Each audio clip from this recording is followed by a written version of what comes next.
Hi there, and welcome to another sort of role-playing first impressions review flick through. This time around, we're going to be looking at something a little bit quirky. So this is MÖRK BORG, or MÖRK BORG, as I think a lot of people will pronounce it. So it's from Pell Nielsen, Johan Noor and the Dead People, alongside the occult I don't know how to say that, Automaster Games and the Stockholm Cartel. So I've already butchered all of that, but this is a fantastic little game that I cannot wait to give a go myself. And I've been flicking through it recently and having a look at all the amazing stuff that's inside this. So, for those who are not familiar with, and I'm just going to call it MÖRK BORG, it's a heavy metal inspired there you go, a doom metal album of a game, a spiked flail to the face, rules light and heavy, everything else. And I think that pretty much sums it up. I'm just going to flick through and I'll talk about things as we go. So one of the interesting things about this game is that, and the book itself, is that this role-playing game is an art book whilst also being a rule book, rather than being a rule book that's also followed by being an art book. So you have tables here that currently have no meaning to you as a player or a games master, but will slowly become important as you go through. Beyond that, everything is laid out in this really fascinating style where you have really amazing script versus the fantastic artwork that you see there. And then very interesting layout of stuff as well that kind of draws your eye to particular words and kind of messes with your head a little bit. I mean, it is very much like, look at that. What was written must be known. And it takes you a moment to kind of like decipher everything. So it's got that kind of almost artifact quality to it. There is a fair amount of background. I mean, not a vast amount of background, but there's quite a lot of background on the world. This is the kind of world that you inhabit, which is twisted and weird and horrible. Dark fantasy is the key here, I think I could say. You've got different regions of the map that you can explore, and then there's a breakdown of each of those regions here. So it talks about Galgenbeck, Sarkash, the Palace of the Shadow King, Grift, Kyrgyz. You get this amazing artwork once again from their team. The Western Kingdom and the Valley of the Unfortunate Dead, again with more of this amazing artwork here. So there's enough here to kind of like give you the sort of cliff notes for the world that they've created, that you can then embellish with whatever you see fit. The main takeaway is that the world of MÖRK BORG is one that is dying and is being dragged into oblivion, effectively. And so you play characters that are probably going to die. This is very indicative of the rest of the book, to be honest. So it's when will the agony end? So you roll this to work out what kind of campaign you're going to play and sort of how many days you have until the end. And then you're on this table, and every time your party sleeps, if your heroes sleep, another omen comes into play. If you roll a 1 to activate a misery, which is pretty cool. So some really awesome stuff there. And then this, weirdly, is where you suddenly get character creation. So you got all the world building stuff at the beginning, and then boom, character creation. So this is if you want to make just basic player characters. There are classes in the book, which we'll look at later, but you just follow through the arrows effectively and make your characters this way. It's a very twisted and weird system. This is the tables and stuff for how to get weapons. So you can have something as worthless as a femur, and then you've got all the different weapons sort of plugged into this guy's body, which is very reminiscent of the old medieval surgery diagram. And you've got slightly more powerful weapons here as well. And the Zweihander, just the big one as well there. So yeah, it gives you the basics of all. And the number that you see on them underneath is the damage they do. Page of armor, page of additional equipment that you can use. And here's the basics of the game and sort of how this all works. So you roll 3d6 and then you convert them on this table to determine your stats. It's very sort of classic old school Dungeons and Dragons in that regard. You are on the table to work it out. And then you have the difficulty ratings here. So one of the interesting things about Mörk Borg is that you roll everything as the players. The DM controls a lot of the action, or the GM controls a lot of the action, but everything is then done by the player characters themselves. Most things are done on a 12, although they don't have scaling levels of difficulty. And when you roll a d20 and you add one of the abilities to it. So as you can see, with a 12, I mean, you're probably going to fail more often than you succeed. You can obviously...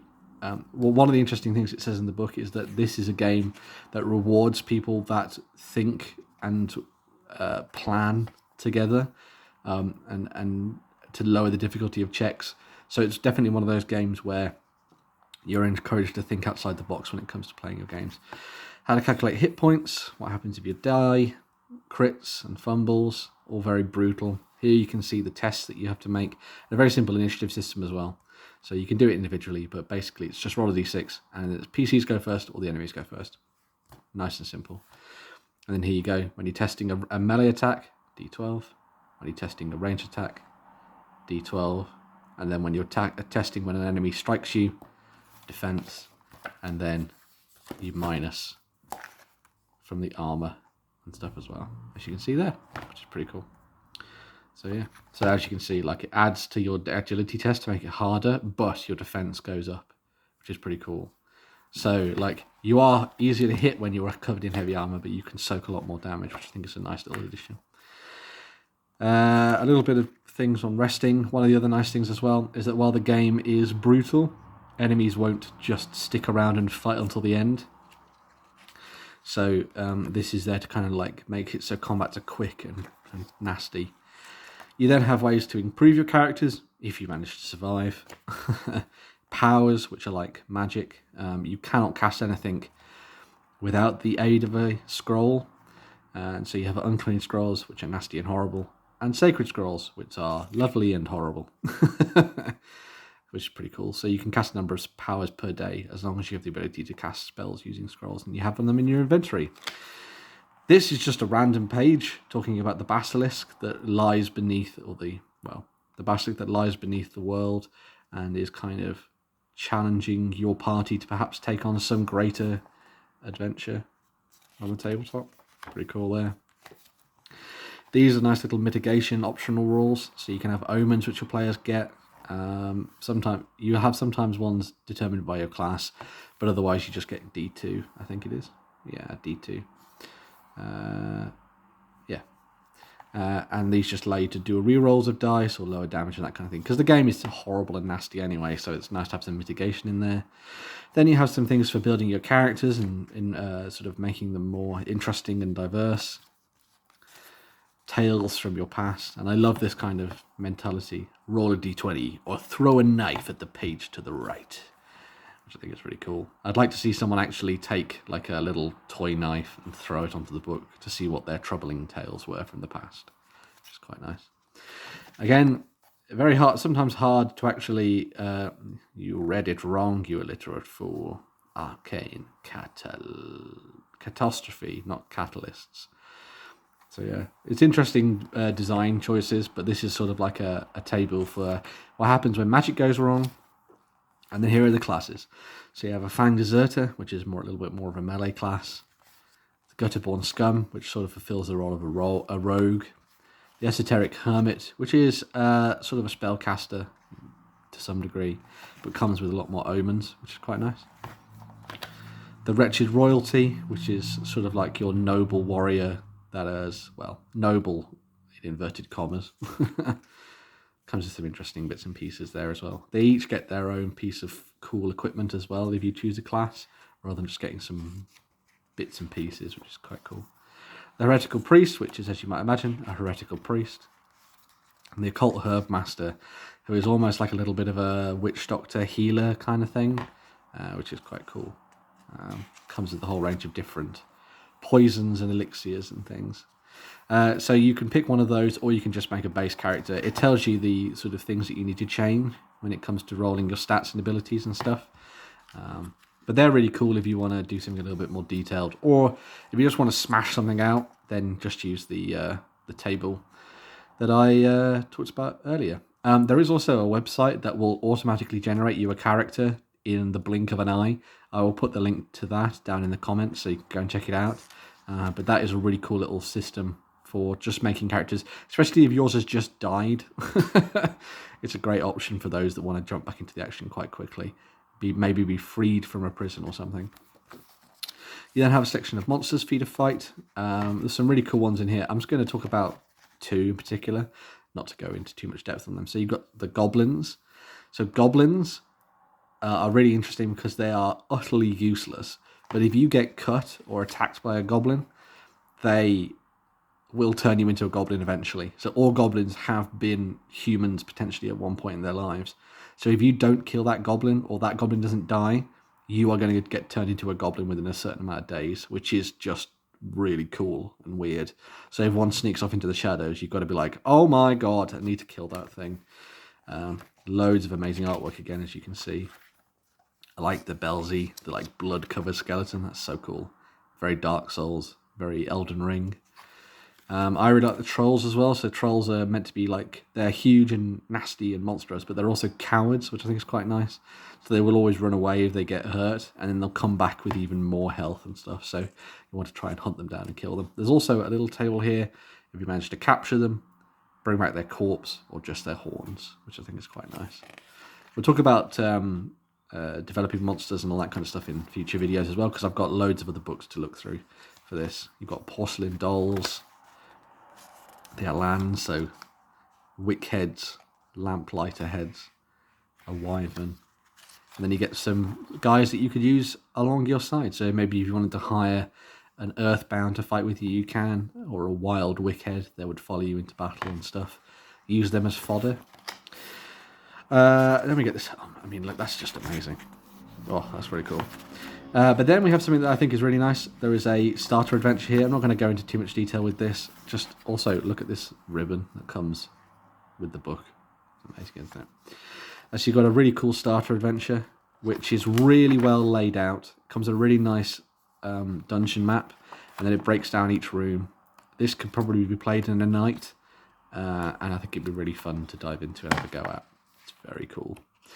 And then at the back, some ways for you to sort of develop interesting adventures and things on the tabletop with your friends as you go beyond that starter adventure. A way to quickly generate a dungeon or a set of dungeon rooms, always really helpful for the DM. And at the back, a full rundown of how everything works and all the tests you need to do, which is really cool.